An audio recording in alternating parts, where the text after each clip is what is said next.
The moment we decided to pack up our lives and move back to Michigan, it felt like we were embarking on an adventure, a fresh start closer to my roots. That excitement died real quick, let me tell you. Living out of that cramped camper, it was supposed to be a temporary thing.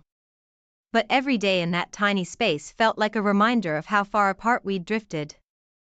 I was craving connection, something real, but all I got was the cold shoulder and the silent treatment. Then, out of nowhere, it seemed like we struck gold. We found this house, our supposed dream home.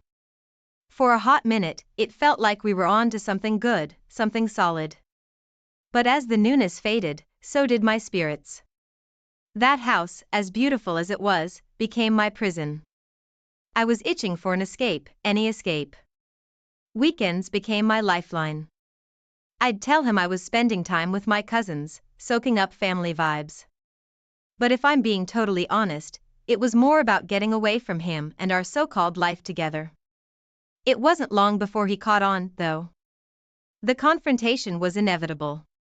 He cornered me one evening, his frustration boiling over. "Where does this end, huh? Every weekend, it's like you're living a whole other life." His words, they felt like shackles, trying to tie me down. I snapped back, all guns blazing, fighting for that sliver of freedom I'd tasted. Our talks, if you can even call them that, turned into full-blown wars. Every attempt to communicate just ended up in more heartache, more distance between us. I couldn't shake the feeling of being trapped, suffocating under the weight of failed expectations. Filing for divorce felt like ripping off a band-aid. It hurt like hell, but it was also a relief. We shifted into this awkward phase of being roommates, passing ships in the night, all for the sake of our kids. There was this bizarre sense of freedom in acknowledging our failure, a twisted kind of peace in accepting the end. But then, out of the blue, we thought, why not give it one more shot? There was this brief glimmer of hope, like maybe, just maybe, we could patch things up. We started talking, really talking, and it felt like we were getting somewhere. But deep down, I knew. I knew that we were just slapping a band-aid on the gushing wound. No amount of trying seemed to get to the root of our problems. So there I was, stuck in this loop of wanting to make things work and craving my freedom.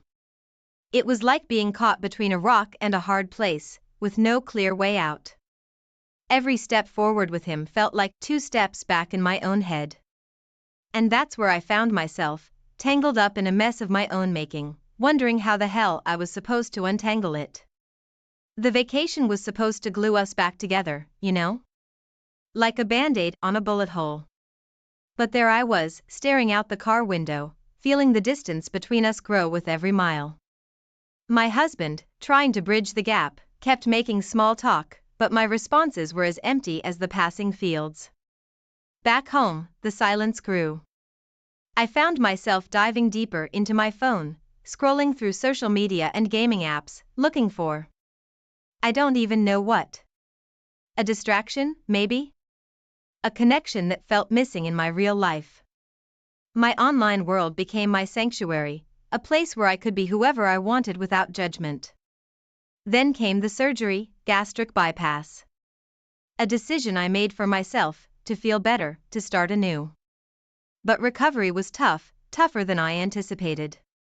It wasn't just the physical healing, it was the emotional turmoil that caught me off guard. I was vulnerable in ways I hadn't expected, questioning everything about my life, my choices, my identity.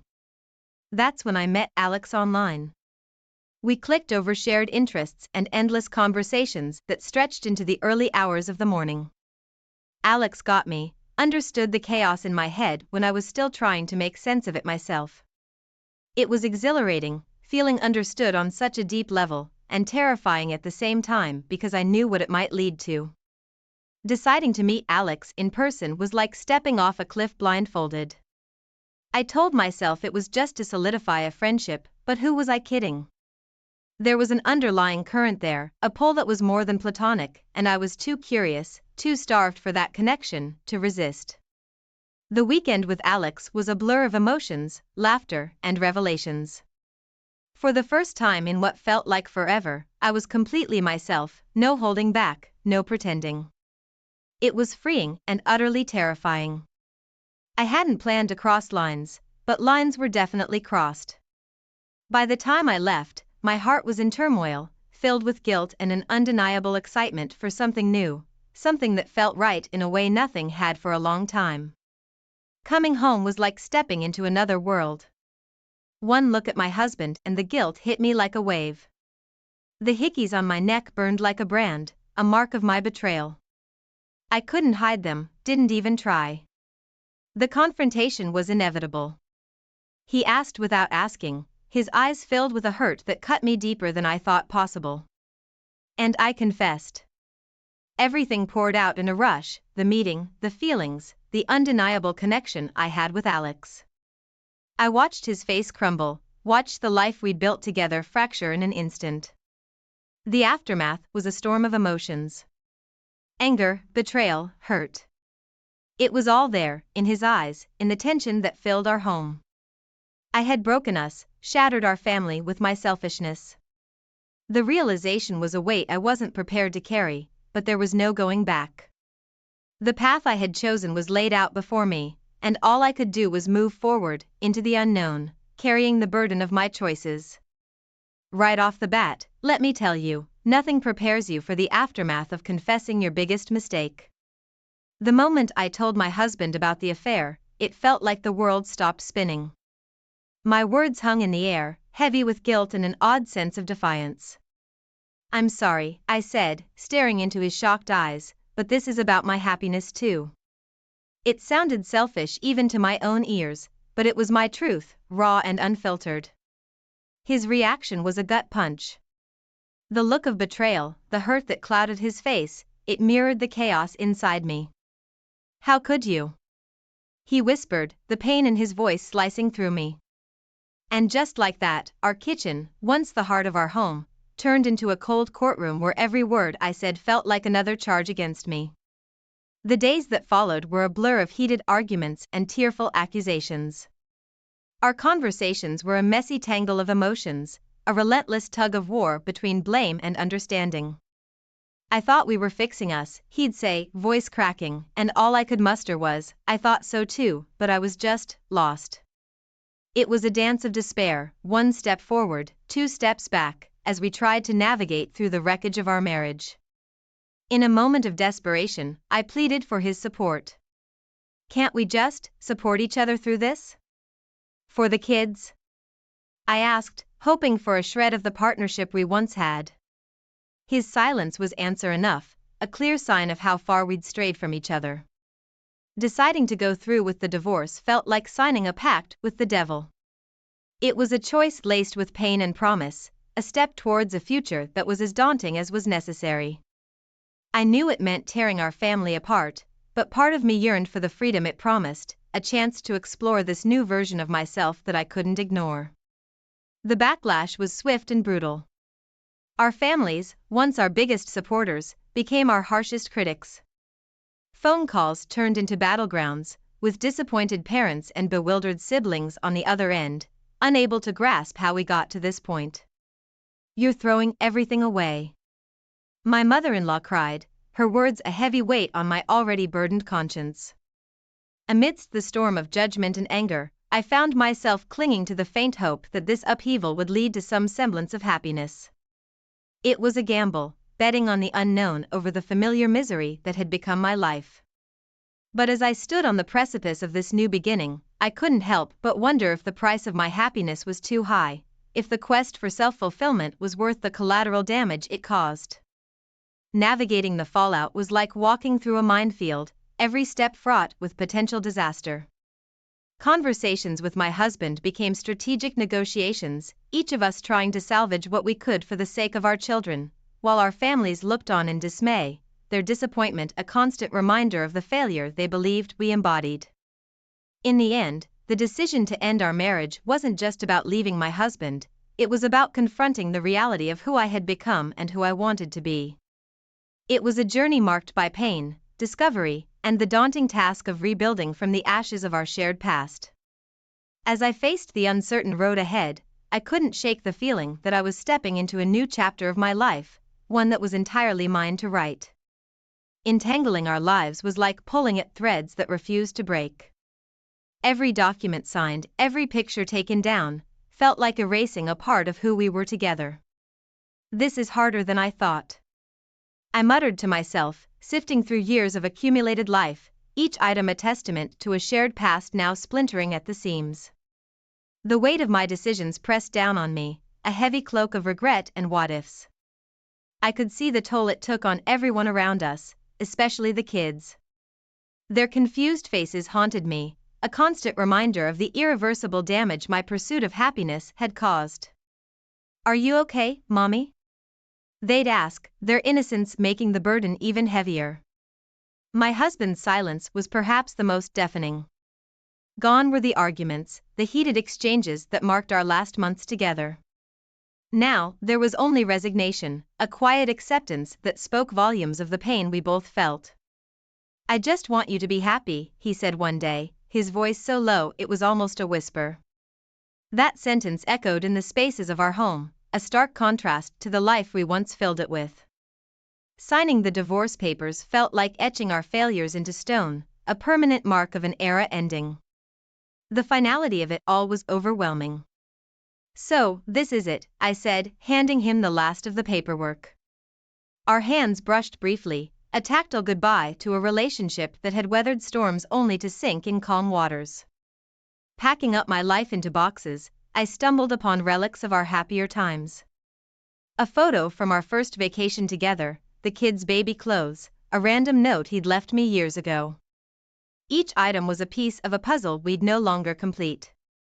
I packed them away, burying the memories beneath layers of bubble wrap, each pop a tiny echo of my heart fracturing. The last night in our home was surreal.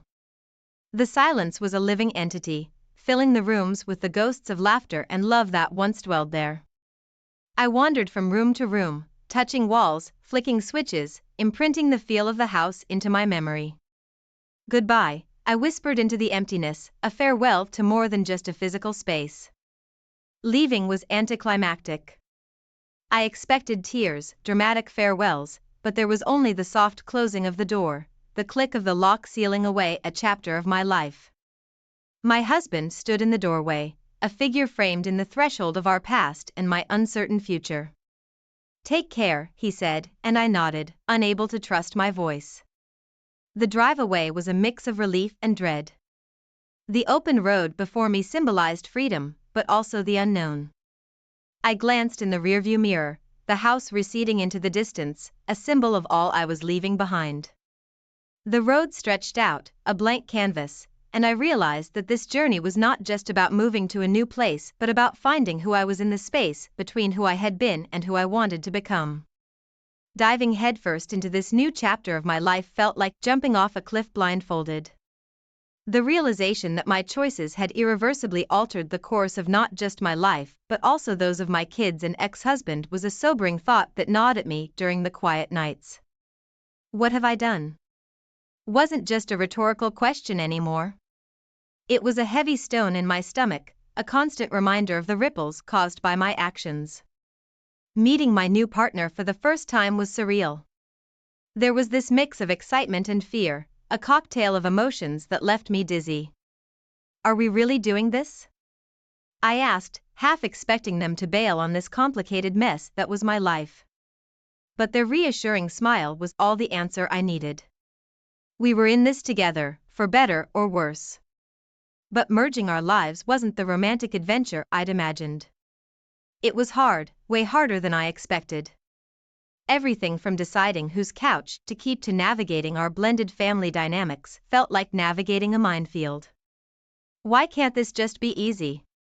I muttered one evening, frustration bubbling over as we tried to blend not just our belongings but our lives, values, and routines.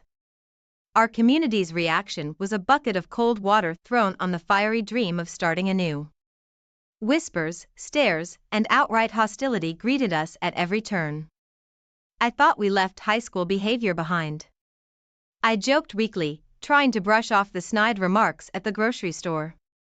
But deep down, each word stung, Each glare was a reminder of the price of our happiness.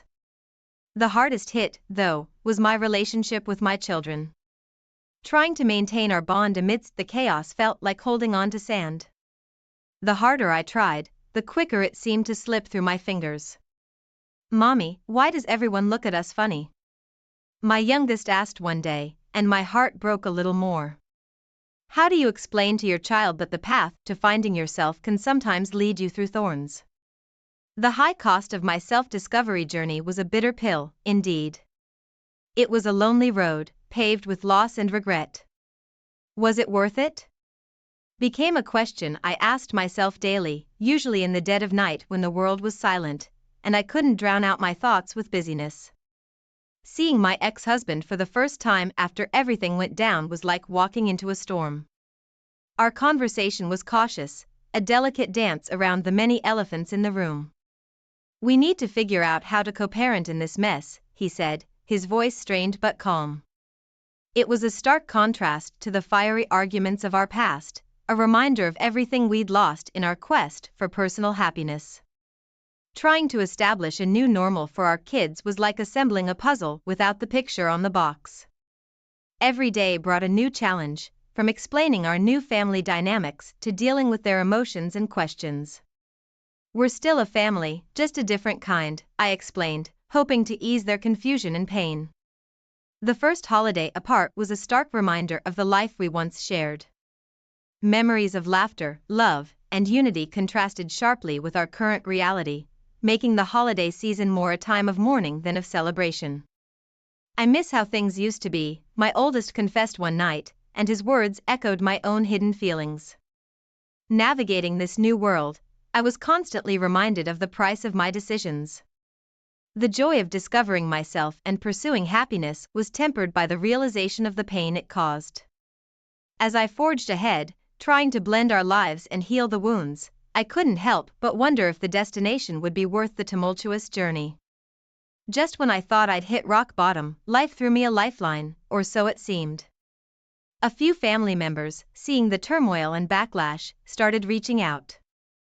"We may not understand your choices, but we're still family," my aunt said one afternoon, her call a ray of light in the darkness. It wasn't a full embrace, but that sliver of acceptance felt like a breath of fresh air. Maybe not all was lost. Amidst the chaos, I found solace in new hobbies and interests, activities that had nothing to do with the woman I once was. Photography became my escape, capturing moments of beauty in a world that felt increasingly ugly. "Look at this shot," I'd say to my new partner, showing them a photo of a sunrise that seemed to symbolize a new beginning. It was a way to keep the darkness at bay, to remind myself that there was still beauty in the world. Our first public outing as a couple felt like stepping into a battlefield. We knew the whispers and stares were coming, but we held our heads high. "Let them look," my partner whispered, squeezing my hand as we walked through the park, defiance fueling our steps. It was a statement, loud and clear. We were here, we were together, and we wouldn't be shamed into hiding. But the backlash wasn't just in the real world. Social media became a cesspool of judgment and hatred. Anonymous comments on my posts were like daggers, each one a reminder of the judgment we faced.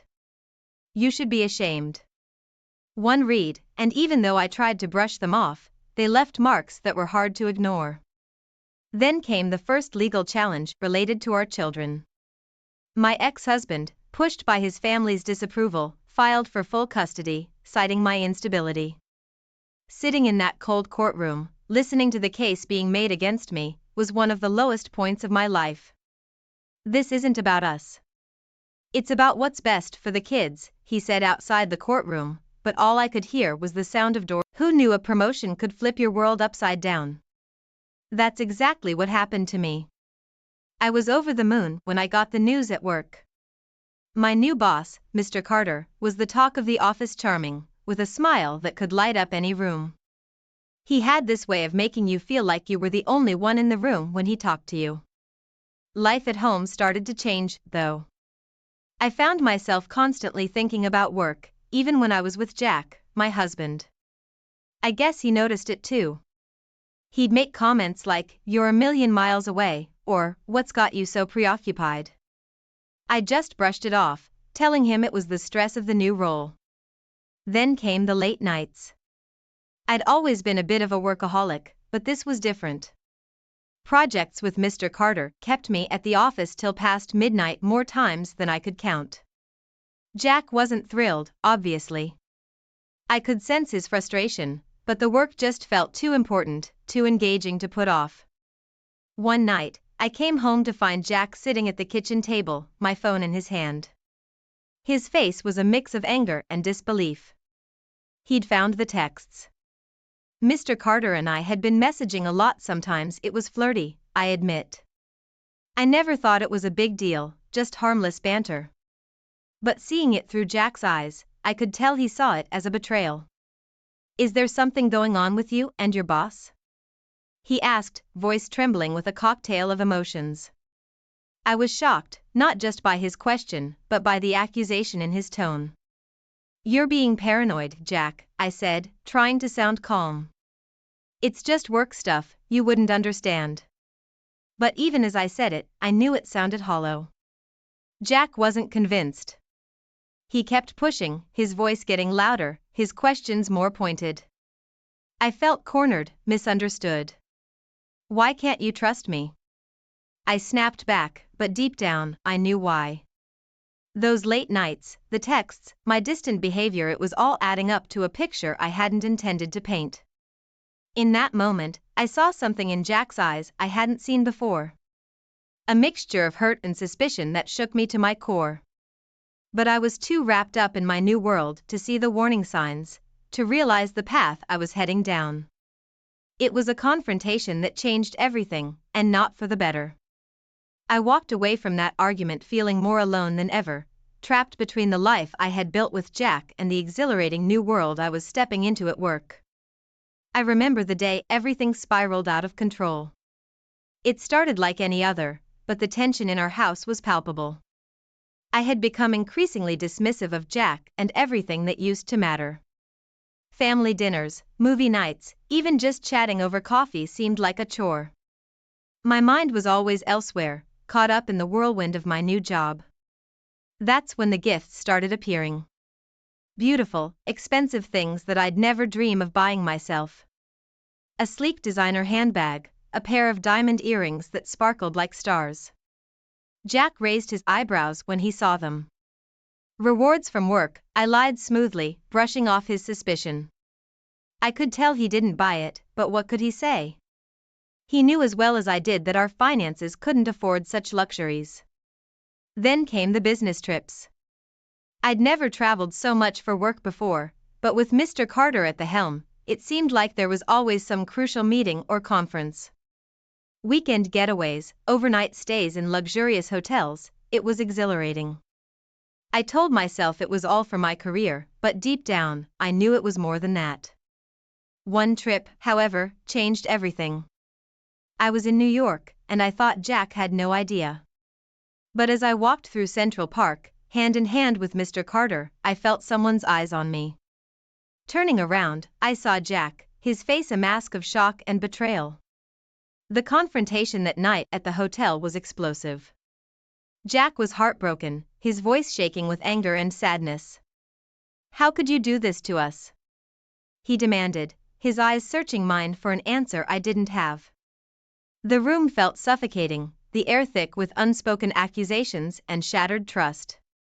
I tried to defend myself, to explain that it wasn't what it looked like, but even to my ears, the words sounded hollow and false. We argued back and forth, our voices rising and falling in a tumultuous tide of emotion. The love and understanding that had once defined our relationship were gone, replaced by a chasm of hurt and misunderstanding. In the heat of that argument, I realized the depth of the damage I had caused. I had been so caught up in my own world, so blinded by the excitement and flattery of my new life, that I hadn't seen the pain I was inflicting on the man I had once promised to love and cherish. That night, I lay awake in the hotel room, the echoes of our argument ringing in my ears. The glitzy world that had seemed so appealing just hours before now felt empty and cold. I had crossed a line, and there was no going back. The realization hit me like a ton of bricks, leaving me with a profound sense of loss and regret. But it was too late, the damage was done, and the life I had known was crumbling around me. The moment I admitted the affair and asked Jack for a divorce, it felt like stepping off a cliff. I had chosen Mr. Carter over my husband, over the life we'd built together. It was a choice that came from a place I hardly recognized in myself. A blend of selfishness and a strange, intoxicating sense of freedom. The fallout was immediate and explosive. Friends and family were shocked. My sister cried when I told her, asking how I could throw away my marriage like this. My parents were a mix of anger and disappointment. Whispers and rumors swirled through our social circles, each retelling adding to the drama and scandal. It was like watching a wildfire, knowing I was the one who had struck the match. The divorce proceedings started soon after. I went through the motions, my lawyer handling most of it. I was detached, almost numb, as if watching someone else's life unravel. I showed no remorse in those meetings, my mind fixed on the future I had convinced myself I wanted. Moving in with Mr. Carter felt like stepping into an alternate reality. Our home was luxurious, everything sleek and modern. But it was also stark, lacking the warmth and memories of the home I had shared with Jack. I kept telling myself this was what I wanted, that this new life would bring me happiness. But at night, in the quiet, doubts whispered in the back of my mind. Then came the custody hearing. Jack won full custody of our children. The judge's decision hit me like a physical blow. I had been so wrapped up in my own world that I hadn't seen the full impact of my choices. During the hearing, evidence of my negligence, my absence from my children's lives, was laid bare. The look of hurt and betrayal on Jack's face, the confused and sad expressions of our kids, it was a mirror reflecting a truth I had been avoiding. Losing my children was the hardest part. I realized too late that amidst the chaos of my affair and the divorce, I had lost the most precious part of my life. My visits with them were short, awkward, filled with unspoken questions and resentments. I watched them grow distant, turning to Jack for the love and support they used to find in me. This chapter of my life was marked by loss. The loss of my marriage, my family, my friends, and a part of myself I wasn't sure I could ever get back. As I settled into my new life with Mr. Carter, I couldn't shake the feeling of emptiness, the sense that I had traded everything that mattered for a fleeting illusion of happiness. And with each passing day, the reality of what I had done weighed heavier on my heart. I never imagined that my affair would explode into a public scandal, but when Mr. Carter's wife discovered us, it was like a bomb had gone off. Overnight, my personal life became front-page gossip. I could feel the eyes on me every time I stepped out of the house, each glance a silent judgment. Friends I once confided in turned their backs, and family gatherings became a thing of the past. It was a loneliness I had never known, and it stung with every breath I took. At work, the fallout was just as harsh. My promotion, once a symbol of my hard work and dedication, vanished. I was demoted, a move that felt both humiliating and deserved. Walking through the office, I could feel the change in how my colleagues saw me. Whispers followed me like shadows, and the respect I had worked so hard to earn evaporated in an instant. Meanwhile, Jack was putting his life back together. Through social media and mutual friends, I saw glimpses of his transformation. He became more involved with the kids, their smiles and photos a stark contrast to the strained expressions I remembered. He excelled at work, earning accolades and promotions. It was a painful reminder of the life I had left behind, a life filled with love and stability that I had traded for a fleeting fantasy. As for my relationship with Mr. Carter, the trust that had once bound us began to unravel. The scandal had scarred us both, but in different ways. He became distant, his once warm gaze now cold and calculating. I could feel him pulling away, retreating into a shell I couldn't reach. Our conversations turned into a series of accusations and defenses, a far cry from the easy banter we once shared. Then, the inevitable happened. Mr. Carter ended our relationship.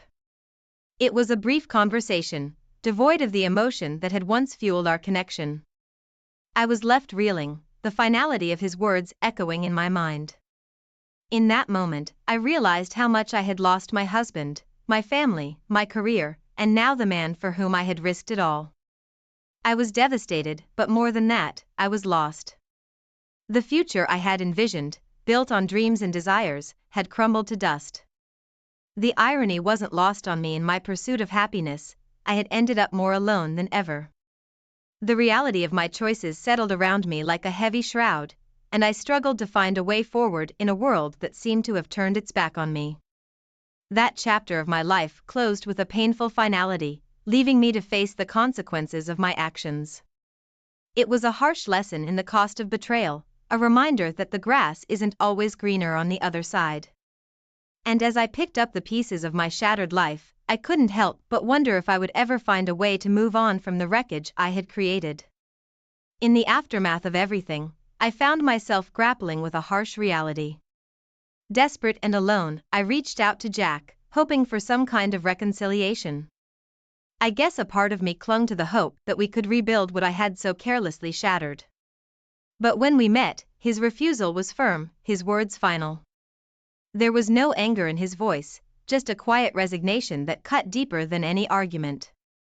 I watched him walk away, the finality of that moment settling in like a cold, unyielding fog.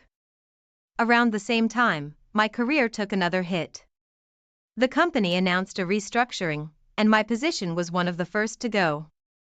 Standing there, with the severance package in hand, I felt a wave of panic. Work had always been a constant in my life, a source of pride and identity. Now, it too was gone, leaving me adrift in a sea of uncertainty. The isolation intensified as friends, who once filled my life with laughter and companionship, distanced themselves. Invitations dried up, calls went unanswered. The few encounters I had were tinged with a polite coldness that stung. I understood their disapproval, but the loneliness it brought was suffocating. I was a pariah in the very circles I had once considered my refuge. Financial struggles soon followed. The lavish lifestyle I had grown accustomed to quickly became unsustainable. Bills piled up, and the luxury items that once brought me joy turned into glaring reminders of my folly. I stole what I could, but it was a mere drop in the ocean of my mounting debts. Each compromise, each sale, was a small surrender to my new reality. Meanwhile, I watched from afar as Jack's life flourished. His career, which had once taken a back seat to mine, was now thriving. He was respected in his field, his success evident in every update I saw online. The contrast between our lives couldn't have been starker. While he was building a life filled with achievements and recognition, I was unraveling, losing everything I had once held dear. This chapter of my life was marked by a series of losses: my husband, my job, my friends, and the lifestyle I had taken for granted. Each loss was a blow, stripping away the layers of my identity until I was left facing a version of myself I hardly recognized. The journey from the heights of success to the depths of despair was a brutal lesson in humility and the consequences of my choices. And as I faced each day, grappling with the reality I had created, I couldn't help but wonder if redemption was even possible, or if this was just the beginning of a long, hard road to finding myself again. Reaching out to my children was like trying to mend a broken vase with tape. The cracks were too deep, the damage too extensive.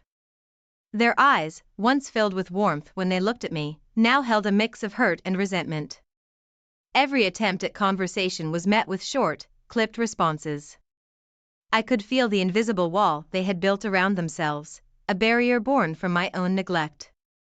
It was a bitter pill to swallow, seeing the pain I had caused in their eyes, knowing it was my actions that had pushed them away. Financially, things weren't any better. I started selling my belongings, each item a painful reminder of a life that was no longer mine. Designer clothes, jewelry, even my cherished collection of rare books, one by one, they were sold off to keep me afloat. It was a humbling experience, watching pieces of my old life disappear into the hands of strangers. Each sale felt like a small surrender, a stripping away of the identity I had once clung to so fiercely. During this time, I heard that Jack had remarried. The news came like a blow to the stomach, an unexpected wave of emotion that left me reeling. He had moved on, built a new life, a stable home for our children. I saw pictures of them together, smiling, happy. It was a stark contrast to the fragmented connection I had with them. The knowledge that another woman was filling the role I had abandoned, providing the love and care I had failed to give, was a harsh reminder of the consequences of my choices. Then came the eviction. I had fallen behind on rent, and my pleas for leniency fell on deaf ears. Packing up my few remaining belongings, I left the apartment that had been my refuge, my final tie to the life I once knew. The sense of failure was overwhelming, each box a testament to how far I had fallen. I moved into a rundown apartment in a part of town I would have never considered before. It was small, dingy, a far cry from the spacious, sunlit home I had shared with Jack. The neighbors were loud, the walls thin, and the sense of security I had once taken for granted was replaced by a constant, low-grade anxiety. Lying in bed at night, listening to the unfamiliar sounds of the neighborhood, I couldn't help but reflect on the journey that had led me here. This chapter of my life was marked by loss and hardship, the painful process of trying to reconnect with my children, the humbling experience of selling my possessions, the stark reality of eviction, and the loneliness of a cheap apartment. Each was a step in a journey I never expected to take. As I tried to navigate this new reality, I was constantly reminded of the life I had lost, the choices I had made, and the long road ahead to rebuild something from the ruins of my past. Hey everyone, I hope you're enjoying the video so far. If you do, please take a moment to hit that like button, it really helps me out and lets me know you appreciate the content. Also, if you haven't already, consider subscribing to the channel. Subscribing is a great way to stay updated with all the latest videos and to be part of our growing community. It's quick, it's free, and it ensures you won't miss out on any upcoming content. So go ahead, smash that like button and hit subscribe. Your support means a lot and keeps this channel going. Thanks for watching. Living in the shadows of Jack's newfound happiness was like a constant reminder of the life I had lost. I heard about the grand family gathering he hosted with his new wife. Pictures flooded social media, images of laughter, togetherness, a family united. There they were, in the home we once shared, now filled with new memories I had no part in. It stung, seeing Jack so happy, so complete, while my world continued to crumble. In a desperate bid to turn things around, I started applying for jobs, hoping to kickstart a new career. But rejection followed rejection. My reputation, tarnished by the scandal and public downfall, preceded me. It seemed like my past mistakes had branded me, closing doors before I could even knock. I remember sitting in a coffee shop, staring at another impersonal email rejection, feeling utterly defeated. The career I had worked so hard to build was now just a distant memory, a reminder of everything I had lost. My health began to deteriorate, a casualty of the relentless stress and the less than ideal living conditions of my small apartment. I was often sick, a persistent cough that wouldn't go away, headaches that made it hard to focus. The lack of proper nutrition and sleep only compounded the problem. Lying in bed, feeling the aches and pains of my body, I couldn't help but think of the stark contrast to the life I once led. Then came the photos of Jack and the kids on a lavish vacation. There they were, on a beach somewhere exotic, a picture-perfect image of a family enjoying the best life has to offer. My heart ached looking at those photos, seeing my children's beaming faces, knowing I should have been there with them. It was a happiness I had forfeited, a part of their lives I was no longer privy to. I reached out to old colleagues for help, looking for any lifeline that might pull me out of the hole I had dug for myself. But the response was cold, distant. Phone calls went unreturned, messages unanswered. The few who did respond offered polite excuses, their words carefully chosen to avoid any real offer of help. It was a harsh realization, understanding that the professional network I had once taken pride in was now just a web of strained acquaintances, unwilling or unable to help me in my time of need. This chapter of my life was a relentless parade of setbacks and disappointments. Each event, from the family gathering I was no longer a part of, to the failed attempts at rebuilding my career, the decline of my health, and the isolation from former colleagues, was a stark reminder of the consequences of my choices. I was left to grapple with the reality of my situation, struggling to find a way forward in a life that bore little resemblance to the one I had once known. In the cruel twist of fate that had become my life, every new day seemed to bring more hardship, while Jack's life soared to new heights. I heard about his promotion through the grapevine, a well-deserved accolade that further cemented his standing in the community. The news was like a punch to the gut, a reminder of how far I had fallen from the successful, respected woman I once was. Then, as if to add insult to injury, I was burglarized. Coming home to my already meager apartment, I found the door ajar, my few remaining possessions gone. They weren't much, but they were all I had left from my previous life: a few pieces of jewelry, some electronics, a couple of designer dresses that I couldn't bring myself to sell. I felt violated, standing there in the empty space, the sense of loss more profound than just the physical items taken from me. It was as if the universe was intent on stripping me of everything, leaving me with nothing but the shell of my former life. Around the same time, Jack and his new family were featured in a local magazine. The article painted a picture of domestic bliss, a success story complete with smiling photos and anecdotes of their happy life. I couldn't escape it. Friends, neighbors, even the cashier at the grocery store talked about it. There they were, living the dream that was once mine, while I was left in the shadows, grappling with the ruins of my choices. In desperation, I started taking any job I could find. I washed dishes in a dingy restaurant, cleaned houses, worked the cash register at a convenience store. Each job was a far cry from the boardrooms and power suits of my past, a humbling experience that chipped away at my pride with each passing day. The work was hard, the hours long, and the pay barely enough to keep me afloat. But it was all I had, the only thing standing between me and complete destitution. Amidst all this, I tried to reach out to my children, to bridge the chasm that had grown between us. But their refusal cut deep. They didn't want to see me, didn't want to talk to me. The pain in their voices was clear, a mixture of anger and disappointment that I couldn't blame them for. It was a rejection that solidified my isolation, a stark reminder of the family I had once had and the stark reality of my life now. This chapter of my life was a relentless struggle, a daily battle to survive and face the consequences of my past actions.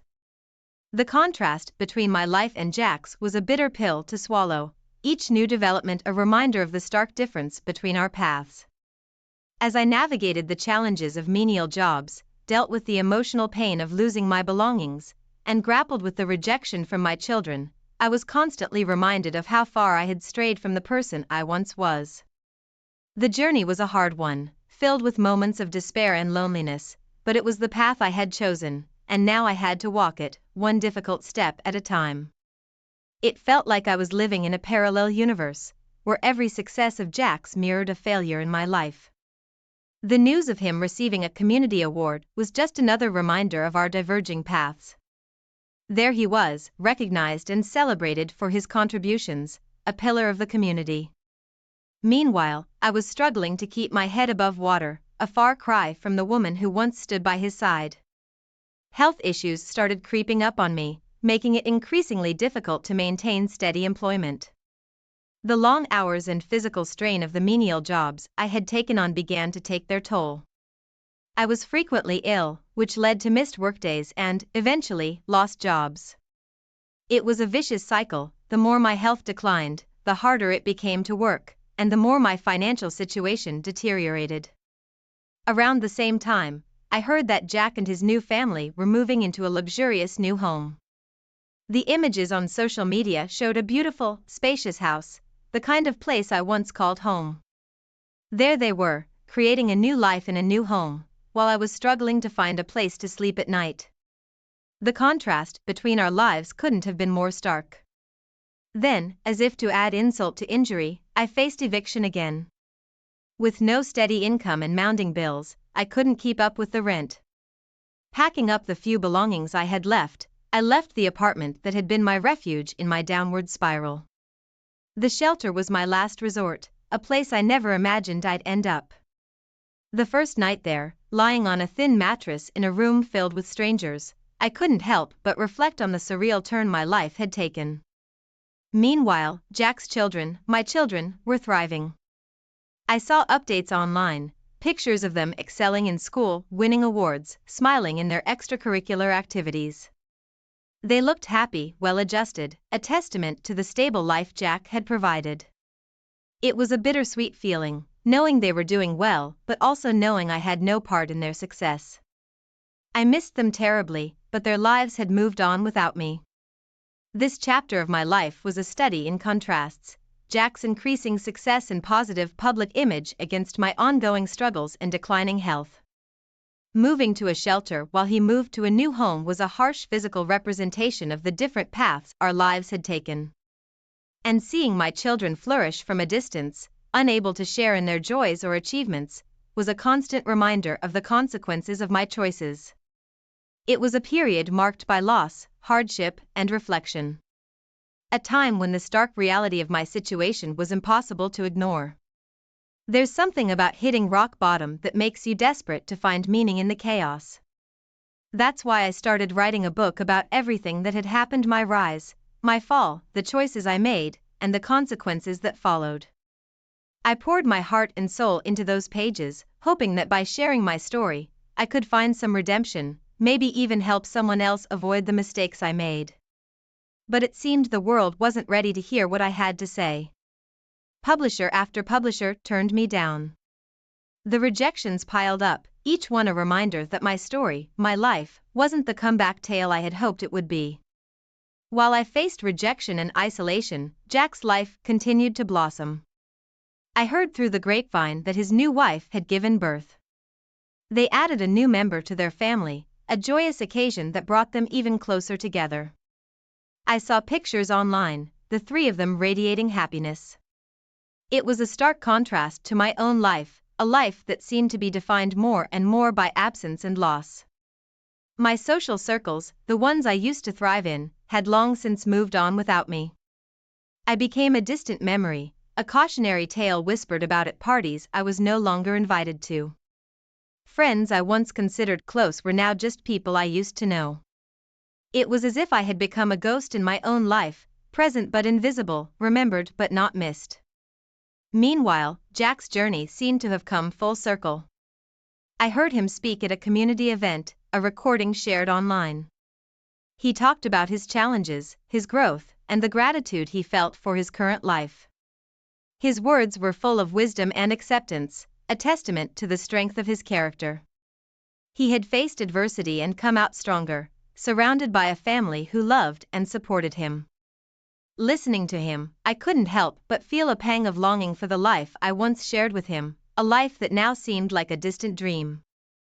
In the end, there I was, alone with my thoughts, my regrets. The solitude of my existence was a constant companion, a reminder of the choices I made and the life I could have had. My story didn't have the happy ending I once envisioned. There were no triumphant comebacks, no tearful reunions. There was just me, my memories, and a future that seemed as uncertain as it was lonely. Reflecting on my journey, I realized the true cost of my choices. It wasn't just the loss of my marriage, my career, or my social standing. It was the loss of myself, the person I once was and who I could have been. In the quiet of my solitude, I faced the hardest truth of all, that in seeking happiness, I had lost everything that truly. The moment I walked into that seminar, I should have turned around and left. But there he was, Alex, my first love from college, looking just as charming as he did years ago. My wedding band felt heavier, a stark reminder of the life I had built with David, my husband, who was at home probably fixing someone's computer issues or gaming with his online buddies. "Hey, Maria," Alex greeted, his smile as disarming as ever. I felt that old familiar spark ignite, a feeling I thought I had buried deep beneath years of marital routine and shared Netflix accounts. We talked, laughed, and it was as if no time had passed. But time had passed, and I was no longer just Maria, but David's wife. One evening, after the seminar had wrapped up and the afterparty was in full swing, Alex and I found ourselves alone, tucked away in a dimly lit corner of the hotel bar. The air between us was charged with an electricity that felt both thrilling and dangerous.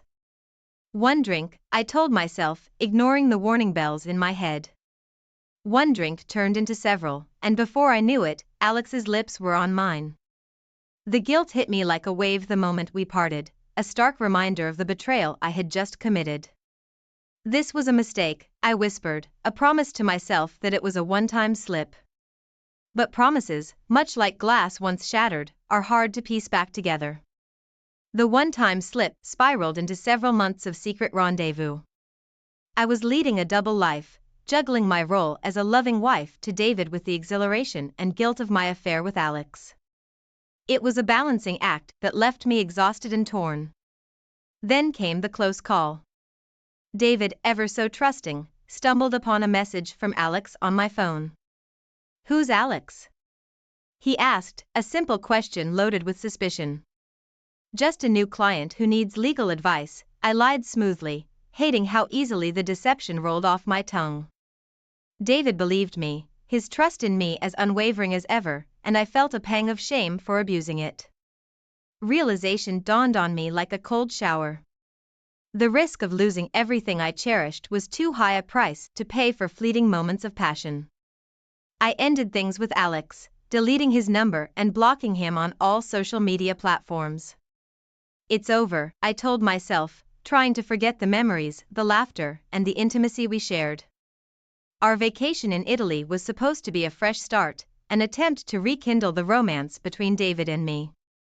Yet, amidst the picturesque landscapes and romantic ambience, I found myself succumbing to temptation once again. Luca, a charming stranger with a captivating smile, became the focus of a night filled with thrill and self-loathing. I returned to David's side, the guilt of my actions a heavy weight on my conscience. Back home, I vowed to be the perfect wife, overcompensating for my indiscretions with affection and attention. I cooked David's favorite meals, listened to his work stories with genuine interest, and planned date nights, all in an effort to bury my guilt under layers of feigned normalcy. But guilt, much like a shadow, is a constant companion, and no amount of light can fully dispel its presence. The minute David suggested we try new hobbies together, I knew it was his way of bridging the gap that had grown between us. So, when I signed up for those fitness classes, it was with the intention of mending, not tearing further. But that was before I met Leo, the instructor whose charisma was as potent as any physical attraction I'd ever felt. "Push a little harder, you've got this," Leo encouraged, his hand lightly touching my back, sending an unexpected jolt through me. It was a touch meant to motivate, but it awakened something else within me. Leo's attention, his lingering glances, they made me feel desired in a way I hadn't in years. We fell into a passionate affair with the kind of recklessness that accompanies the forbidden. Sneaking around during lunch breaks and after work became our norm, each stolen moment feeling more thrilling than the last. "You're playing with fire," Jenna, my closest friend, warned after catching me daydreaming for the umpteenth time. Her concern was evident, but I brushed it off with a laugh that didn't quite reach my eyes. "It's just a bit of fun," I lied, both to her and myself. David's suspicion grew with every late return from the gym and every evasive answer I gave. "Working late again?" he'd ask, his voice tinged with doubt. I could tell he didn't believe me, but I wasn't ready to face the truth myself. The day he found the hotel receipt in my purse, I saw the trust we'd built crumble in his eyes. "It was for an office retreat," I stammered, a lie so flimsy it might as well have been transparent. David's gaze was piercing, searching for the wife he thought he knew.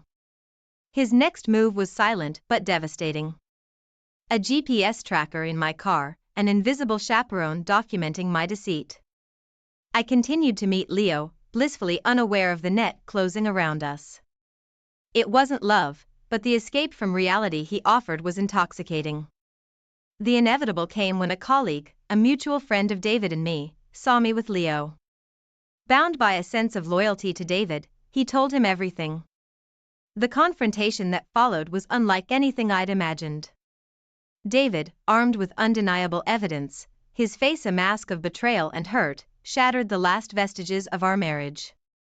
The chapter of my life that I'd so carelessly rewritten was coming to a close, not with the promise of a new beginning, but with the stark realization of what I'd lost.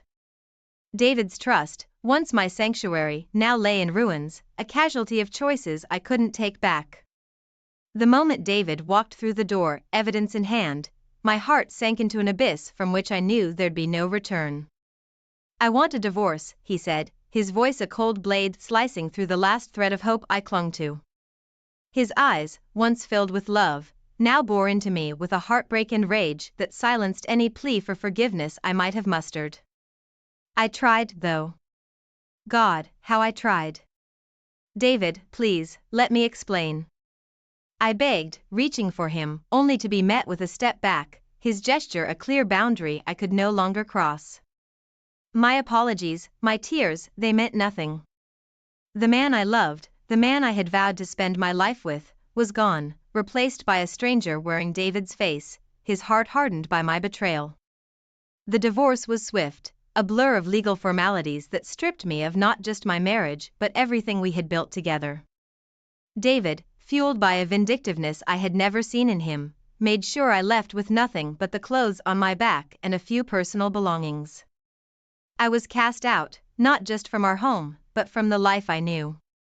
As if the personal devastation wasn't enough, the news of our divorce and my affairs spread like wildfire, a sensational story for our small community and beyond. Friends who I thought would stand by me turned their backs, their silence a loud testament to their judgment. Colleagues, with whom I had shared countless lunches and coffee breaks, now whispered as I passed, their looks of pity and disdain a constant reminder of the ruin I had brought upon myself. Leo, the man for whom I had risked everything, turned out to be nothing more than a fleeting adventure. This was never meant to be anything serious. "Maria," he said, his words the final nail in the coffin of my hopes for solace. He walked away, leaving me to pick up the pieces of a life I had shattered with my own hands. Now, living in a small, dingy apartment, I found myself in isolation, a pariah in a world I once belonged to. My social circle, once vibrant and full, had evaporated, leaving me to face the long days and even longer nights alone. My reputation, once that of a respected paralegal and loving wife, was now tarnished beyond recognition. In a desperate attempt to find some semblance of the connection I have so carelessly thrown away, I reached out to Alex and Luca, hoping for understanding, maybe even forgiveness. But all I was met with was rejection and indifference. "I'm sorry, Maria, but I can't," Alex said, his voice void of the warmth it once held. Luca, ever the stranger, simply didn't respond. Each day became a battle, a struggle to find meaning in the chaos I had created.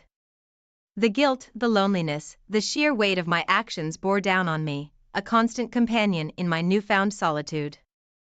I had lost everything in pursuit of something I couldn't even name, and now, I was left to face the consequences alone. The guilt was a constant, gnawing presence, eating away at me from the inside out. It followed me everywhere, a shadow I couldn't shake off. So, I made a decision, one of the few I hadn't regretted recently. I started going to therapy. Sitting on that cliché couch, I spilled out the mess of my life, hoping, somehow, to cleanse my soul and find a path to self-forgiveness. Work, once a refuge, became another battleground. My performance plummeted, my focus, shattered by the turmoil of my personal life, couldn't hold. My boss, who had always been supportive, pulled me aside one afternoon. "Maria, I've noticed you've been off your game, is everything all right?" he asked, concern etched on his face. I nodded, a lie ready on my lips, but the truth spilled out instead. "I'm struggling," I admitted, the weight of those words feeling both liberating and terrifying. He warned me of potential dismissal, a reality check that I couldn't afford to ignore. Loneliness became my only constant companion, a bitter reminder of the consequences of my actions. In a desperate attempt for some semblance of connection, I adopted a cat. Whiskers, with her soft purrs and indifferent affection, offered a small solace in my sea of solitude. It was a comfort, albeit small, in the silent presence of another living being. The journey of self-reflection is a long and often painful one. As I delved deeper into my psyche, with my therapist's guidance, I confronted the harsh truth. The pain I caused wasn't just inflicted on David, it was a wound I had also inflicted on myself. Acknowledging that was a crucial step in my path toward healing. Eager to find redemption, I started volunteering at local charities. Helping others became a balm for my guilt-ridden soul. Each act of kindness, every grateful smile, felt like a step away from the person I used to be and a step closer to someone better. But the road was lonely. The fallout from my affair had left its mark, making it difficult to form new relationships. People were polite, but the warmth I longed for was missing. My past was a barrier I couldn't seem to cross. Then came the letter from David. My heart leapt at the sight of his handwriting, a mixture of hope and dread filling me. But the words within were not of forgiveness or reconciliation.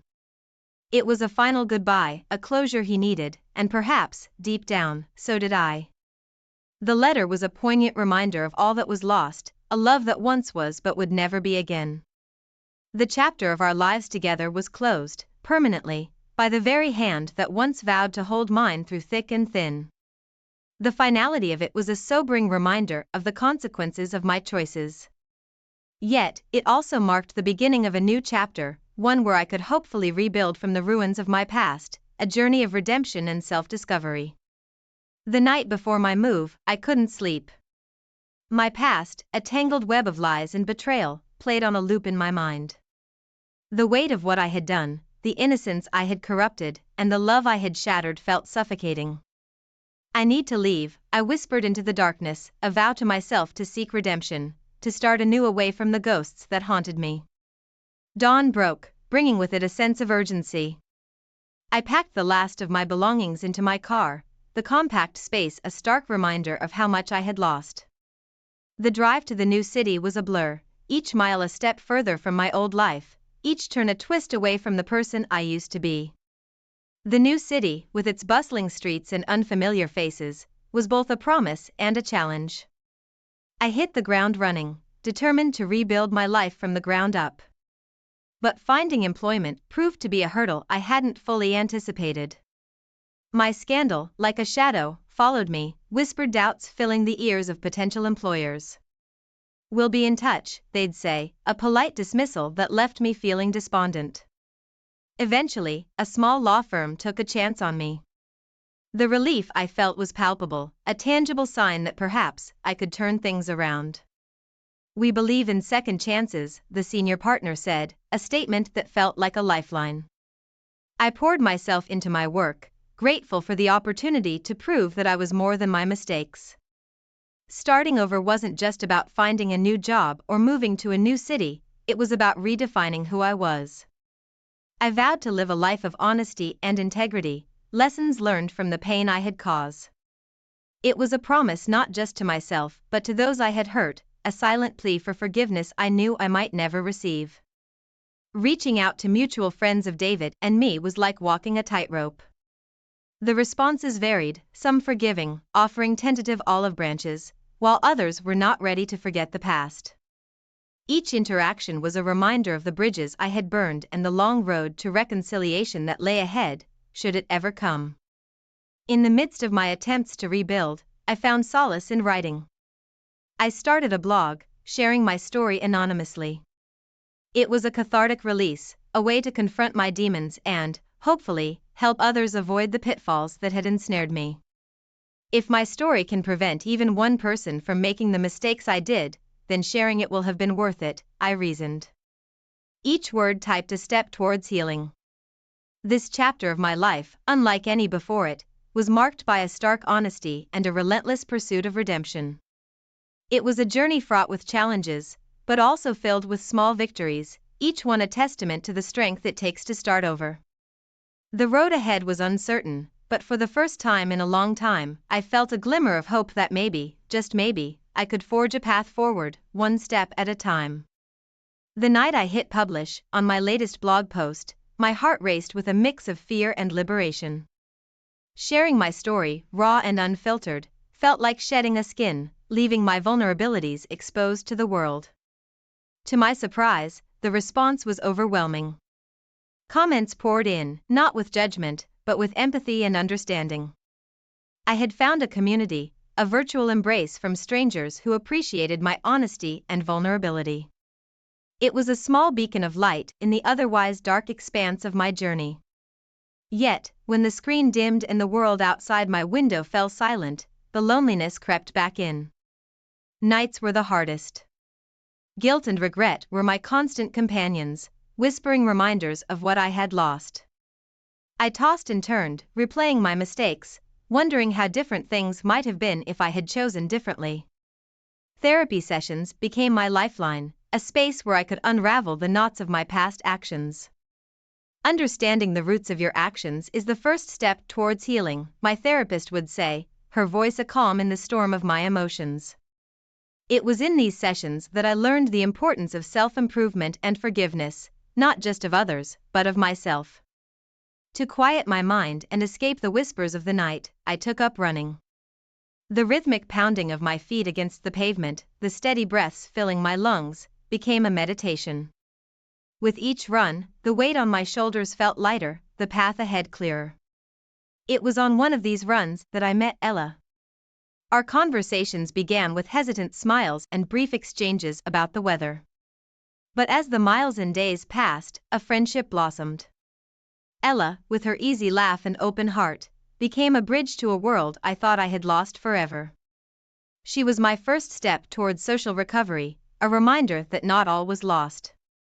The day I stumbled upon David's engagement announcement on social media, my heart stopped. There, smiling back at me from the screen, was the life I had once been a part of. The pain was sharp, a bitter reminder of the consequences of my actions. Yet, amidst the hurt, there was also a flicker of hope, for David, for his future happiness, and for my own journey forward. Emboldened by the support of my online community and the budding friendship with Ella, I threw myself into local community projects. Planting trees, organizing charity events, and participating in neighborhood cleanups, I found purpose. The respect I earned was modest but meaningful. Each small nod of recognition a step away from my past. Not everyone was welcoming, however. Whispers and sideways glances followed me in some circles, a backlash from those who couldn't see beyond the mistakes I had made. Their judgment stung, but it also steeled my resolve. Change is hard, and forgiveness even harder. I reminded myself, determined to prove through actions, not just words, that people could change. This chapter of my life was a mosaic of highs and lows, of setbacks and small victories. Each day brought its own challenges, but also opportunities for growth and redemption. My journey was far from over, but with each step forward, I was slowly but surely reshaping my story into one of resilience, hope, and a deepened understanding of the human capacity for change. The day I stood before my community, accepting the service award, my emotions were a tangled mess. Pride, for the recognition of my efforts to make amends. Sorrow, for the path that had led me here, and a poignant reminder of the bittersweet journey of redemption I was on. This award isn't just for me, I said, my voice steady despite the turmoil inside. It's for everyone who believes in second chances. My blog, once a personal diary of my darkest moments, had blossomed into a sanctuary for those wrestling with their own demons of guilt and betrayal. I poured my heart into every post, every piece of advice, hoping to light the way for others as lost as I had been. "You're not alone," became my mantra, a bridge of words spanning the gap between despair and hope. Despite the strides I had made, the quiet moments were a stark reminder that some wounds were too deep to ever fully heal. I learned to live with my regrets, accepting them as part of who I was, a mosaic of my mistakes and my efforts to right them. The realization was sobering, yet it brought a certain peace, an acceptance of my flawed humanity. Ella, my unexpected anchor, stood by me through it all. Our friendship, forged in the fires of my lowest points, had grown into an unbreakable bond. She was a constant reminder that forgiveness was possible, that the heart could open again even after being closed off by betrayal. "I'm proud of you," she'd say, her support unwavering, a beacon in my moments of doubt. The anniversary of my divorce was a day of introspection. I reflected on the tumultuous journey, the pain I had caused, and the strides I had made towards becoming a better person. The scars remained etched into the fabric of my being, but they no longer defined me. I had grown, transformed by the lessons of my past, ready to face the future with a newfound resilience. Forgiving myself was the hardest battle I fought. It came slowly, a gradual release of the burden I had carried. Understanding that I couldn't change the past, but could shape my future, was a revelation. I vowed to live each day with purpose, to make amends through actions rather than words, to be the change I wished to see. Standing at the crossroads of my life, I looked back at the path I had traversed, marked by the footprints of my journey. Ahead lay uncharted territory, a future I was now ready to embrace, not as the woman I once was, but as the person I had become.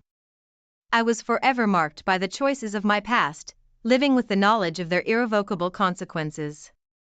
Yet, I stepped forward, a testament to the power of redemption and the unyielding strength of the human spirit to